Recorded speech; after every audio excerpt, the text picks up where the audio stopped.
എത്ര എത്ര സൽക്കർമ്മം ചെയ്ത ആളുകളാണ്, അവരുടെ സൽക്കർമ്മത്തിലൂടെ അവർ നരകത്തിൽ പോയി. എത്രയെത്ര ദുഷ്കർമ്മം ചെയ്തവരാണ്, അവരുടെ ദുഷ്കർമ്മത്തിലൂടെ അവർ സ്വർഗത്തിലും പോയി.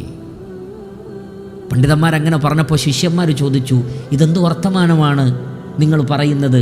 എന്താണ് ഈ പറയുന്നത്? സൽക്കർമ്മത്തിലൂടെ നരകത്തിലും ദുഷ്കർമ്മത്തിലൂടെ സ്വർഗത്തിലുമോ? അവർ പറഞ്ഞു, അതെ, ഒരാൾ സൽക്കർമ്മം ചെയ്തുകൊണ്ടേയിരിക്കും, അവസാനം അവന് ഒരു തരം ഉജുബ് പിടികൂടും. ഞാൻ തന്നെയാണ് മുന്തിയവൻ എന്നവൻ കരുതും. മറ്റുള്ളവരോട് അവൻ അങ്ങനെ ദുൽമ കാണിക്കാൻ തുടങ്ങും. മറ്റുള്ളവരൊക്കെ അവൻ ചെറുതായി കാണും. ഞാൻ തന്നെ സ്വർഗത്തിൽ, നിങ്ങളൊക്കെ നരകത്തിൽ എന്ന നിലപാട് അവൻ സ്വീകരിക്കും. അവൻ്റെ ആ നിലപാടും കിബറും അഹങ്കാരവും അവൻ്റെ നന്മകളെയെല്ലാം ഇല്ലാതെയാക്കും. അങ്ങനെ അവൻ നരകത്തിൽ പ്രവേശിപ്പിക്കപ്പെടും.